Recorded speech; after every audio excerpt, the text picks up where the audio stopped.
Hello, my name is Sara Lara.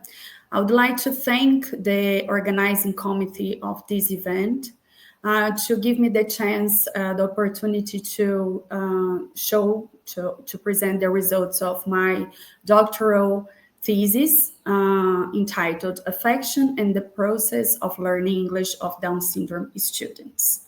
So this research was conducted by myself. I am a PhD in Linguistics and Portuguese Language by the Faculty of Science and Letters, Unesp, in Araraquara, a city in the interior of the state of São Paulo. And I am also a full teacher of English language at Public System of Education in the city of Ribeirão Preto, São Paulo. My doctoral advisor, Cibele Cecilio de Faria Rosenfeld, she's a full-time faculty member at the same Faculty of Science and Letters of Unesp, Araraquara. And my interest for conducting this research stemmed from a personal experience that I had providing tutoring for my cousin, Pedro Henrique. He has Down syndrome. And the first lessons was concerned the native language, reinforcement classes in the native language, Portuguese, and it evolved to foreign language lessons, the English language. My first interest was in the mechanisms of teaching and learning of the English language, but as soon as the affective aspects stood out, we changed the focus of the research. So what is the Down syndrome? Down syndrome is a genetic condition caused by the trisomy of chromosome 21, which alters the motor, physical, and intellectual development of the individual, according to Gorley et al., 2001. According to Ruiz, he is a psychologist who dedicated a part of his life investigating the emotions of the individuals. According to him, the individual with or without intellectual disability, such as DS, should be analyzed in his or her entirety.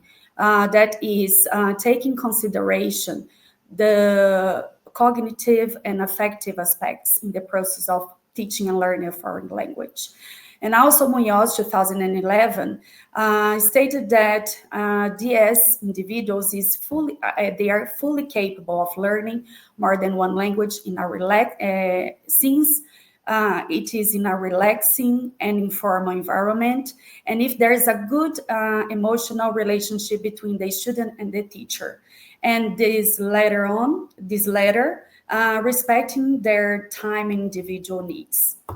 In this context, the main objective of the research was to observe and characterize the affections in the interactions between teacher and students with Down syndrome during foreign language lessons and analyze possible influence of these affections on the language learning process. Based on this objective, two questions were raised. First, what affections emerge in the students with Down syndrome during interactions with the teacher and with foreign language learning? And the second, how do practices and resources adopted with the students with Down syndrome in both in-person and remote contexts impact their affections?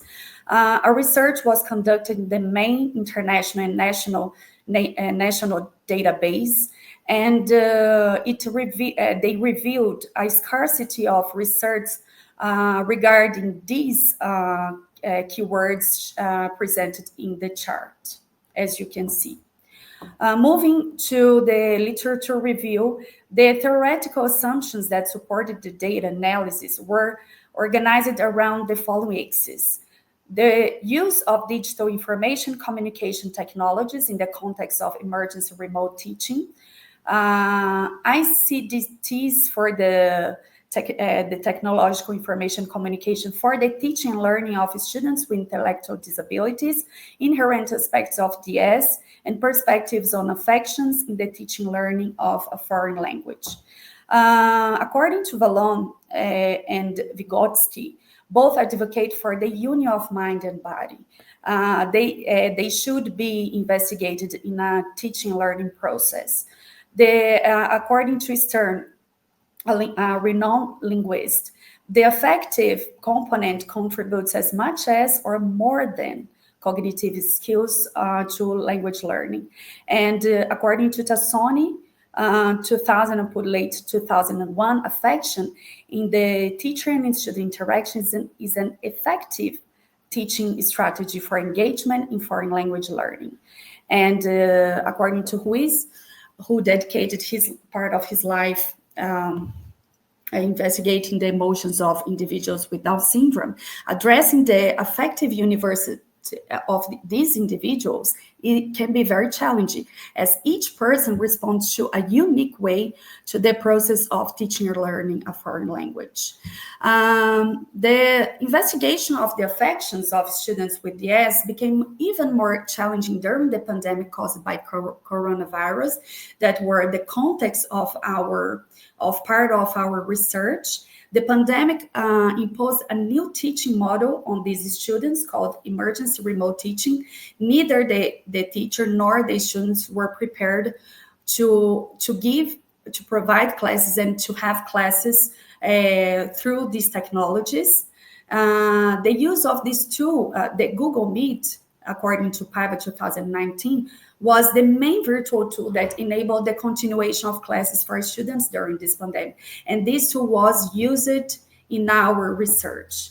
The use of this tool impacted the affections of students with DS, the teacher, the family, and the learners, both positively and negatively, depending on the situation, according to Teixeira Nascimento 2000 and 2001. And according to Ruiz 2004 and 2012, the adoption of pedagogical practices and resource, both digital and non-digital, uniquely impacted the affections of students with Down syndrome. So moving forward, this consists of an action research of an interpretivist, qualitative nature, aimed at enhancing the foreign language learning process of student participants with Down syndrome by identifying problems and limitations in the teaching and learning of a foreign language and proposing solutions to solve these problems. And the research context comprised 2 weekly classes lasting 30 minutes to 1 hour, depending on the interest and the individual needs of each learner, at APAI, that is an association of friends, of parents and friends of people with special needs, of Piauí, a city in Minas Gerais, a state of Brazil, and Capitólio, Minas Gerais, the same state. And the students' homes in person context, and in an online environment, the remote context. So the chart encompasses the stages of collection, participants, modality, period, resource, used, and objectives. The first phase was conducted with 6 participants, 4 students from APAI of Capitólio and 2 students from APAI of Piauí, their mother and myself, the teacher. The class were in person, and it extended from December 16th to 19th of 2019, and in a distinct time in Piauí from 4th to 21st of February of 2020 in APAI of Piauí, Minas Gerais. The instruments used were informal conversations, semi-structured and assisted questionnaires for the students and the mother, semi-structured interview, researchers' field diary, and the resource used in the lessons were flashcards containing expressions of the dialogue of introduction. In the second phase was remote due to the strike of the pandemic. And because of that, the teacher was obligated to give up collecting data in Capitólio, so that she carried on the research with both students from Piauí only. And it was remote and extended from 19th of 2020 to November 5th of 2021. The instruments, as you can see here, and the resource were online games, slides, concrete objects around specific topics that you will see further. The third phase were conducted with the 2 students already mentioned from PUE. Because of the attenuation of the cases of coronavirus, it got back to being in person and extended from November 12th of 2021 to January 14th of 2022.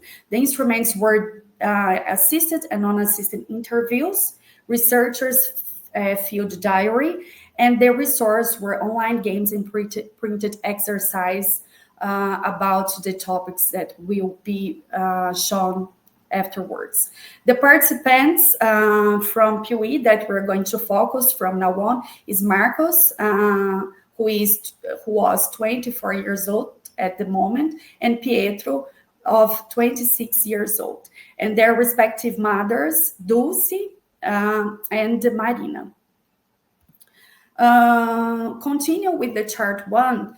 The phase participants and modality were already discussed, and the contents approached in the first phase were expressions regarding informal conversation, dialogue of introduction. So what were the objectives with this content? Enhance the affections of the teacher, student, and family in order to promote greater closeness among all of them. Learn how to greet in English and say one's names and how they are doing. So they were all functional contents. Contents that they would really use in their daily lives. And the second phase was remote. The contents consisted of dialogue of introduction, feelings, numbers showed through slides. And the objectives, it's really important to mention that the second phase and the third phase shared the same contents. And these contents were introduced to the participants to enhance the affections of the teacher, the students themselves, and the family, for them to learn how to greet and say how they are doing. They were doing, and learn the numbers, to talk about WhatsApp number, and learn how to express the feelings, all functional contents again. And here you have the compilation of instruments of data collection already mentioned before, and the data analysis were discussed in the based on the theoretical methodological assumptions, including facial expressions that supported the verbal input of the students and all the participants, the posture, the content, and the verbal expressions of the message, used in the present study based on the following thematic axes, as you can see below. Here you are. Now, moving forward, we're going to pass to the presentation and discussion of the results.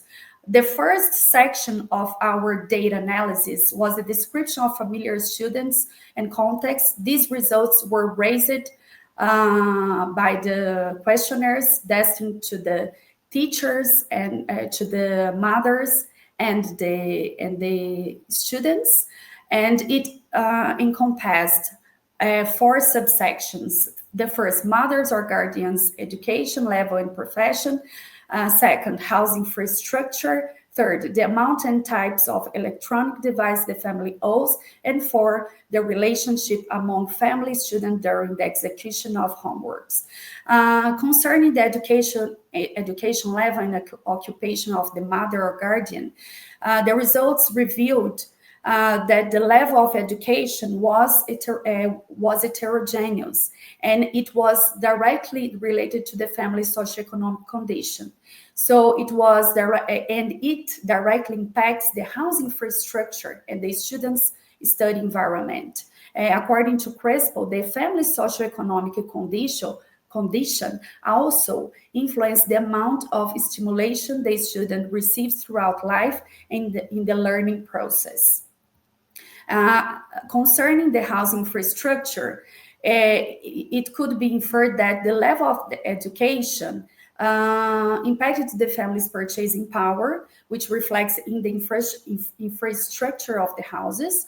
Some mothers who completed higher education had more condition to equip properly the rooms for their children to study.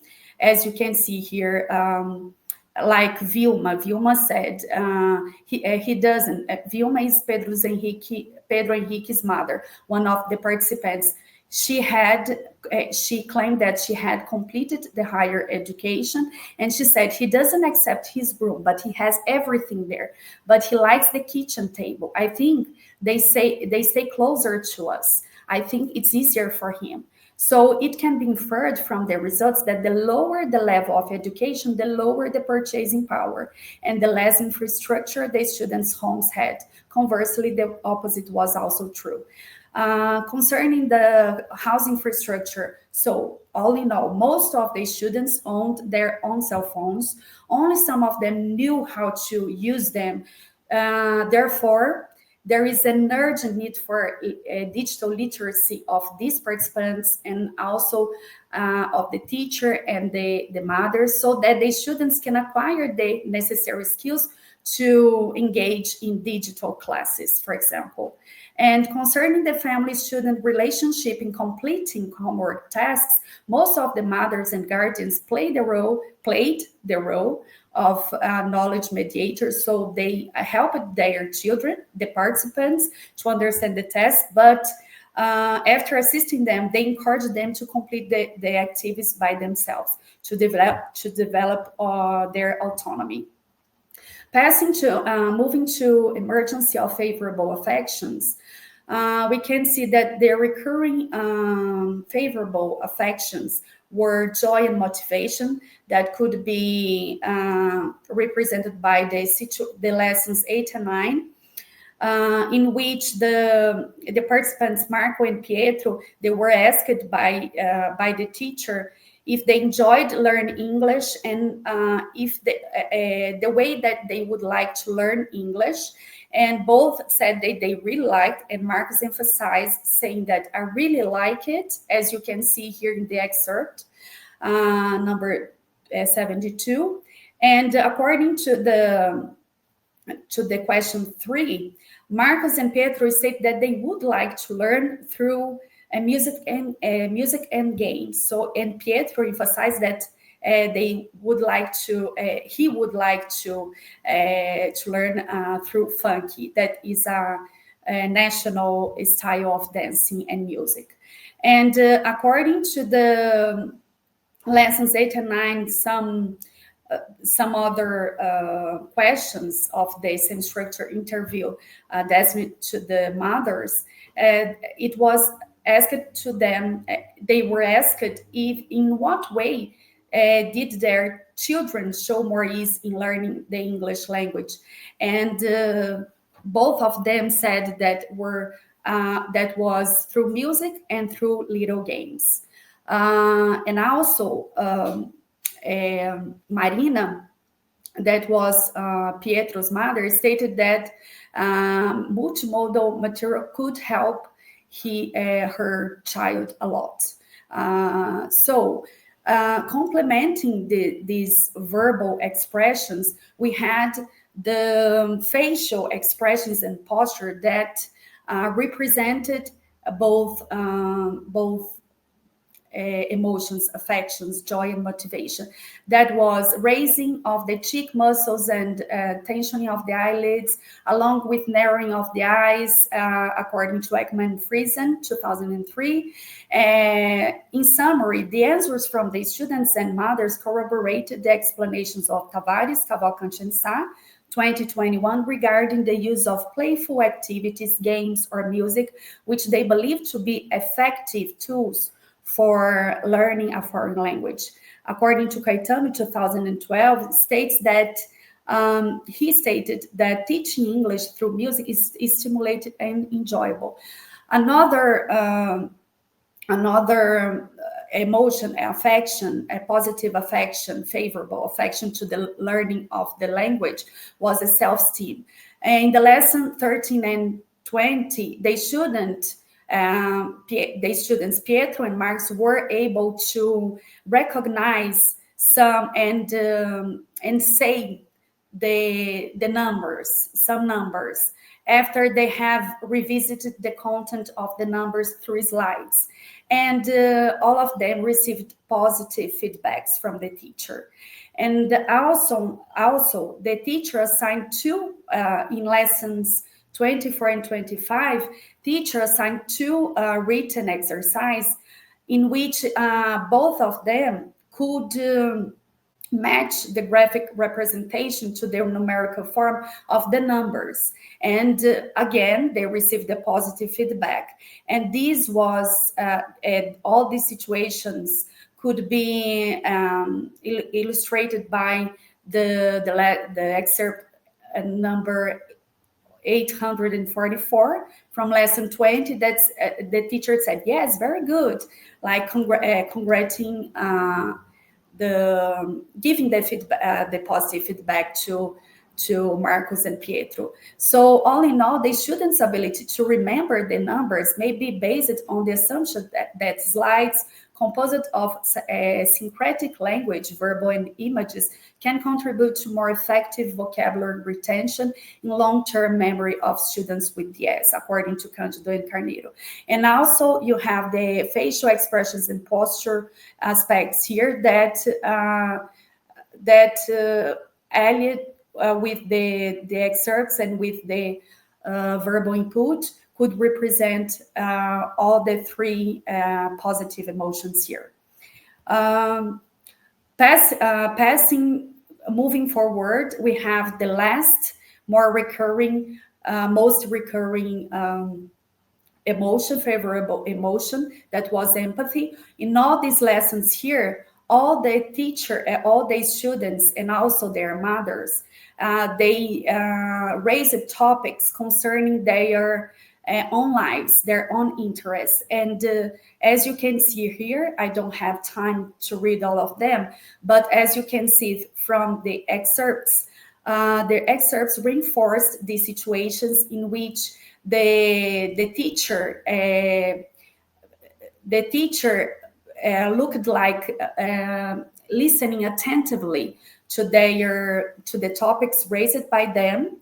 And through these situations, we reiterate that informal conversations are an effective teaching strategy to bring the teacher and students closer, contributing to the enhancement of the emotional field of both, as well as being an effective way to access each student's personal universe.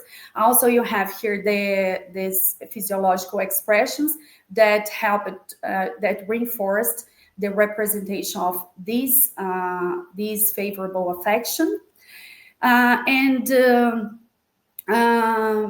to the manifestation of favorable affection synthesis, we could infer that a higher incidence of enthusiasm and motivation manifested both in the students and the teacher, and at times in the mothers in relation to research instruments, and also in relation to different situations of interaction between teacher, students, and mother, as well as with regard to various topics, whether related to the learning of the foreign language or not.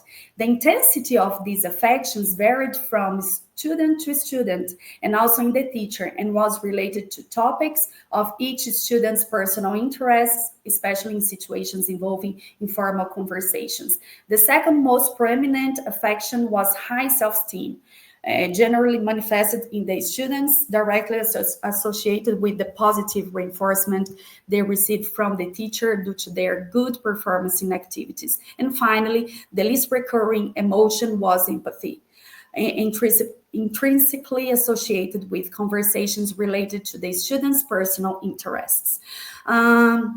Moving on to the emergence of challenging affections, we could raise the frustration and irritation.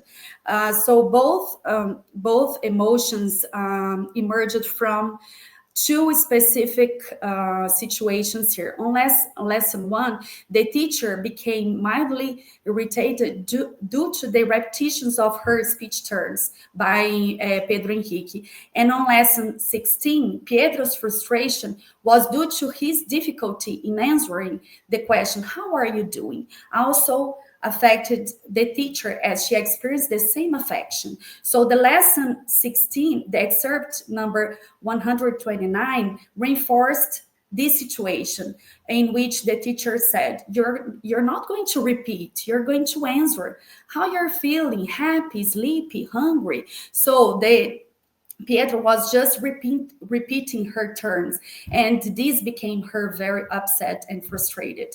So, complemented by the tone of voice that was harsh on him. Yes, it can be inferred that the frustration experienced by both the teacher and the student is linked to the difficulty that the students had in answering. And also, Alves and Silva Jr. Alleges that if the student does not have phonological awareness of both their own language and the target language, the communicative process will be compromised. Once how are you does anything to do with the sound of como você vai, né, em português, all right? In Portuguese. Moving forward, we have the second most recurring challenging affections, that was a motivation and the motivation. Both are pretty similar, but there are some slightly differences. On lesson 12, Pietro demonstrated a motivation once he showed no interest at all to the content of the saxophone's history, and he himself required the teacher to himself asked the teacher to bring up this topic, but afterwards he just showed any interest. So this required the teacher to adapt the content and her practices. And in lesson 20, Pietro demonstrated the motivation due to the complexity of the content of the functions of WhatsApp. Teacher just presented through the WhatsApp, through slides, the content, the functions of WhatsApp, how to use it, and it was too complex for him. So that this required her to adapt again the content of the class. And you have here the excerpts that reinforce all the situations, and the verbal, the facial and postural expressions that reinforced and represented both challenging affections, such as the relaxation of the facial muscles and slight obstruction of the lips, along with slightly narrowed eyes, signaling mild demotivation, according to Ekman 2003. And the posture is hunched with the head lowered and tilted forward, and the shoulders slumped, according to Grassgard et al. 2013. Sorry if I mispronounced it.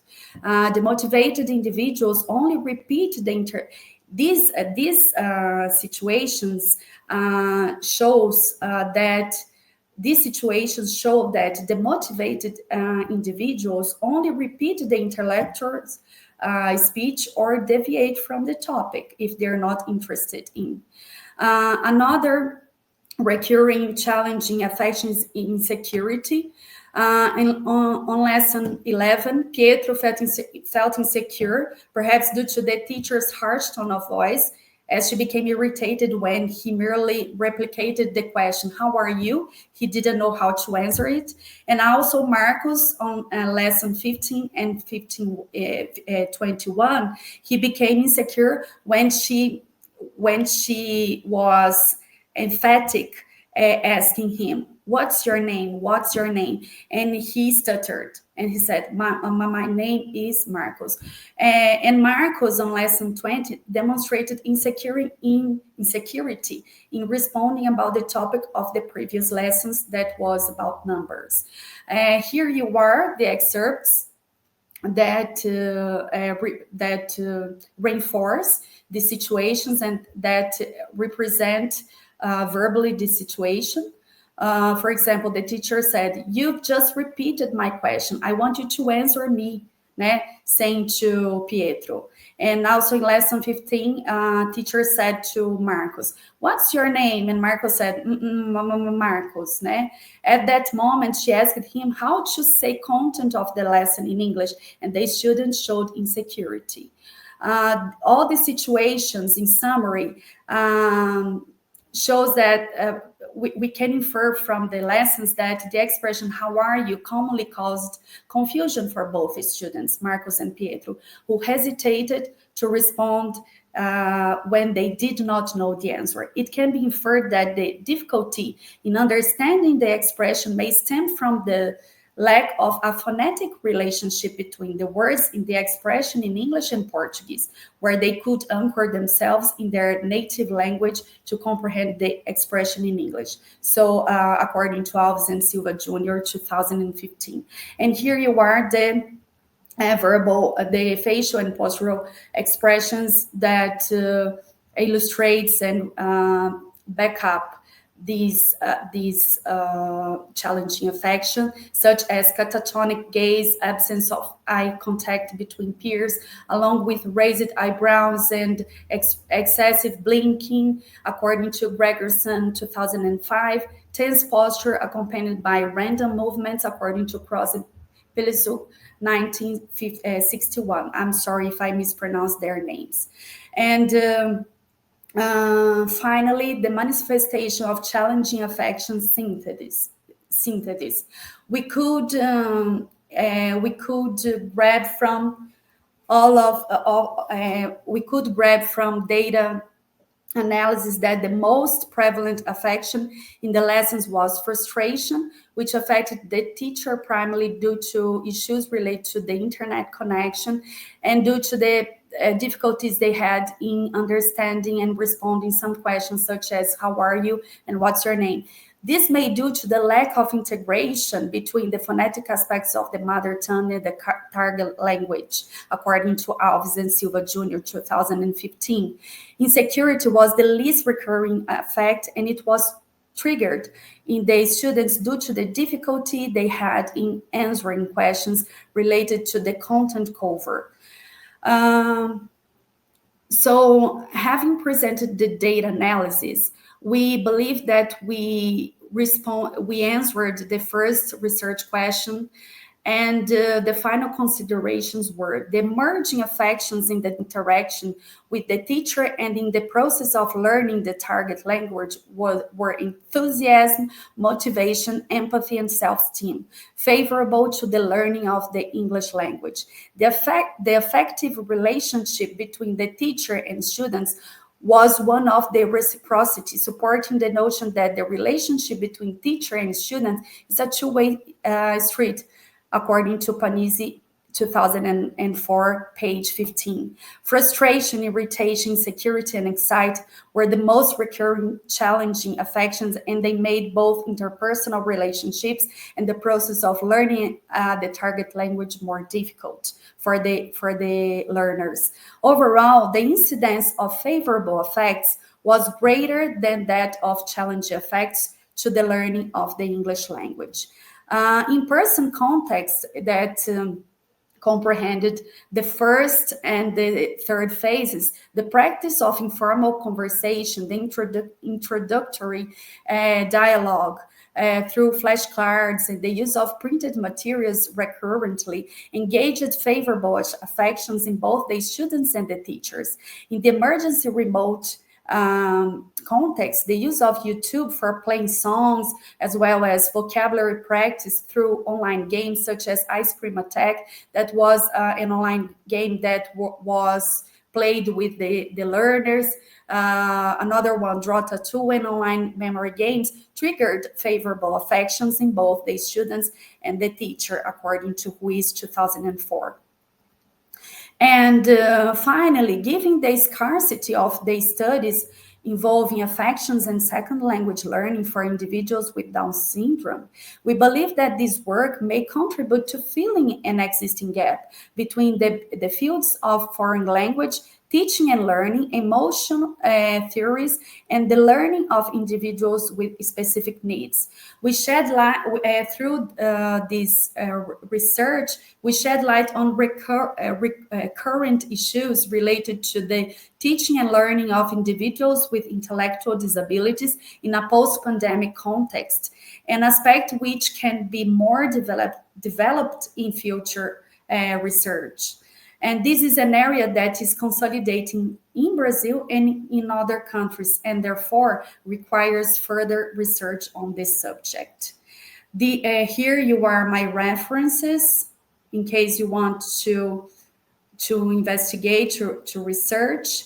Thank you very much. I'm so sorry about the mispronunciation or the mistakes, but I am very glad to share the results of our research, and mine and my advisor, my doctoral advisor, Cibele. Thank you very much for giving the attention for it. Bye-bye.